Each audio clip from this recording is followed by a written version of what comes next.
Assalamualaikum warahmatullahi wabarakatuh dan salam sejahtera. Selamat datang ke YouTube channel Zahir Asna. Kepada korang yang baru pertama kali sampai ke YouTube channel Zahir Asna, dan kepada korang yang dah lama menyokong YouTube channel Zahir Asna, terima kasih banyak saya ucapkan. Apa khabar korang semua? Saya harap semoga korang semua berada dalam keadaan yang sihat dan ceria-ceria selalu. Kepada korang yang tak subscribe lagi, jangan lupa untuk menekan butang subscribe di bawah. Dan kepada korang yang dah subscribe, terima kasih banyak saya ucapkan. Semoga saya lebih bersemangat untuk menghasilkan video pada masa-masa yang akan datang dengan sokongan daripada korang semua. Dalam video kita pada hari ini, saya nak kongsikan dengan korang semua tentang teori dan pendapat saya kenapa Buggy the Clown ataupun dikenali juga dengan nama sebagai Kapten Buggy telah pun dilantik untuk menjadi salah seorang Yonko. Yang mana info tentang Buggy menjadi Yonko ni kita telah pun dapati daripada spoiler terkini chapter yang ke-1053. Yelah, mana taknya, sebab kalau kita tengok watak Buggy ni bukannya banyak sangat peranan dalam beberapa chapter yang terakhir, dan even dalam Arc Wano sekalipun Buggy ni tak banyak memainkan peranan penting. Yang banyak memainkan peranan penting adalah watak The Worst Generation macam Monkey D. Luffy,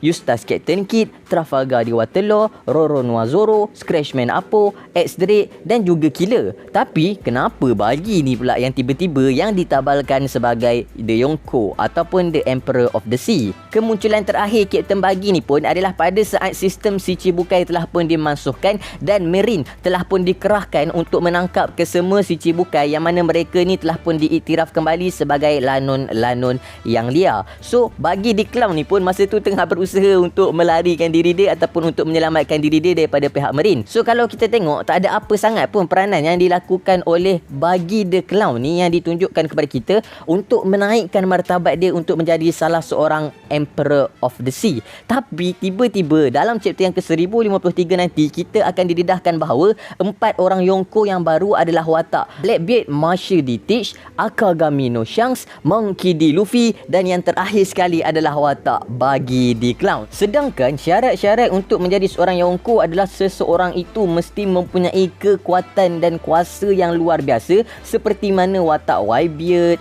Kaido, Blackbeard, Big Mom dan juga watak Akagami no Shanks. Selain daripada itu, seseorang itu mestilah mempunyai satu kru ataupun armada yang mempunyai nakama-nakama yang digeruni oleh the world government dan mempunyai bounty-bounty yang tinggi pada kepala mereka. Contohnya macam Marco the Phoenix, Ben Batman, King, Queen dan juga Katakuri. Dan sebab yang lain pula adalah seseorang itu mestilah mempunyai tanah jajahan dan pengaruh kuasa yang sangat besar. Sebab itulah mereka ni digelar sebagai The Yonko ataupun The Emperor of the Sea. Jadi kalau kita tengok daripada syarat-syarat tadi, sebenarnya Buggy ni telah pun memenuhi beberapa syarat yang ada. Tapi tak semua kriteria tu dia penuhi. Yang pertama, daripada segi kekuatan ataupun kemampuan sesuatu individu yang luar biasa, kalau kita tengok sebenarnya Buggy ni dia punya keupayaan Devil Fruit sememangnya satu Devil Fruit yang sangat-sangat underrated dan overpower. Devil Fruit Buggy ni kalau diberikan kepada orang yang betul-betul menggunakan kuasa Devil Fruit ni dengan potensi yang sepenuhnya, sememangnya dapat dijadikan satu kuasa yang sangat-sangat luar biasa. Yelah, mana taknya Buggy adalah antara watak yang tak akan mampu dipotong sekalipun oleh Dracula Mihawk. Dan kita dapat tengok kemampuan Buggy ni masa dalam Marineford War sekalipun,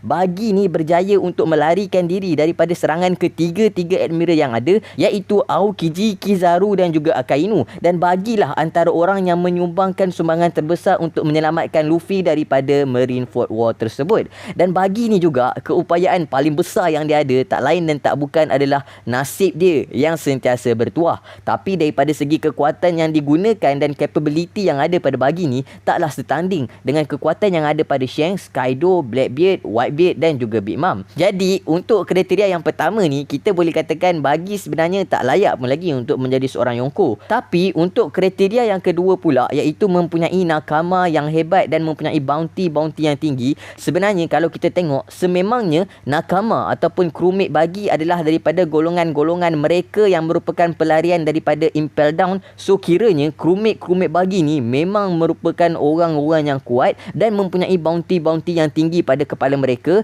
dan sememangnya mempunyai kebolehan-kebolehan yang mampu menggerunkan pihak world government. Cumanya kebanyakan daripada crewmate Buggy ni senang sangat diperbodohkan dan sangat mudah terpercaya dan taksub dengan kata-kata Buggy disebabkan oleh mereka mengetahui yang Buggy ni merupakan salah seorang daripada the legend pirate dalam kru Gold Roger yang masih lagi hidup, iaitu the living legend, dan disebabkan oleh mereka mengetahui yang Buggy ni adalah kawan baik kepada Akagami no Shanks. So apa je yang Buggy buat, diorang ingatkan Buggy buat benda yang betul. Sedangkan sebenarnya si bagi ni seboleh-bolehnya dia nak lari dan selamatkan diri dia dan tak nak berlawan dengan orang-orang yang hebat ni. So daripada segi crewmate bagi ni, kita boleh katakan crewmate dia sememangnya crewmate yang hebat. So layaklah daripada kriteria ini untuk meletakkan bagi sebagai seorang Yonko. Faktor yang seterusnya pula iaitu mempunyai tanah jajahan dan pengaruh yang sangat besar pun boleh kita katakan yang bagi telah pun menepati faktor dan kriteria ini. Sebab apa? Macam mana yang kita tahu, selepas kejatuhan Don Quixote do Flamingo, bagi merupakan antara orang yang telah mengambil alih underworld black market. So bagi ni mempunyai pengaruh-pengaruh yang besar dalam kalangan black market, dan kita pun tahu seluas mana pengaruh Don Quixote do Flamingo dalam underworld black market ni. So setelah berjaya untuk mendapatkan tempat do Flamingo, boleh kita katakan pengaruh bagi ni agak kuat juga dan agak menggerunkan pihak the world government, sekalipun tanah jajahan daripada segi fisikalnya taklah terlalu banyak. Tapi boleh kita katakan networking bagi dan juga pengetahuan dia tentang ilmu-ilmu pemasaran haram ni memang layak untuk meletakkan dia sebagai salah seorang Yonko. So bagi ni mempunyai 2 kriteria yang dipenuhi daripada 3 kriteria. Jadi mungkin inilah sebab yang logiknya kenapa bagi telah pun ditabalkan sebagai salah seorang Yonko oleh the world government dalam chapter yang ke-1053 nanti. Itu adalah teori-teori secara logik lah. Kalau kita nak kira teori yang liar pula, berkemungkinan kenapa bagi ditabalkan sebagai seorang Yonko adalah disebabkan oleh mungkin buah devil bagi juga sebenarnya merupakan salah satu devil fruit yang overpower yang digeruni oleh the world government. Ataupun mungkin sebenarnya bagi mempunyai ilmu pengetahuan yang besar tentang rahsia The Void Century. Ataupun mungkin berkemungkinan Kapten Bagi ni semasa sedang cuba untuk melarikan diri dia dan nakama-nakama dia daripada dikejar oleh pihak Marine, dia telah pun berjaya untuk membangkitkan Awakening Devil Fruit Bara-Bara-nominya, yang mana Devil Fruit Awakeningnya ini telah pun mampu untuk memberikan tekanan dan juga memberikan ancaman kepada pihak the world government, seperti mana mampunya Devil Fruit Awakening Monkey D. Luffy Hito-Hitonomi model Sun God Nika Gear 5 memberikan ancaman kepada the world government.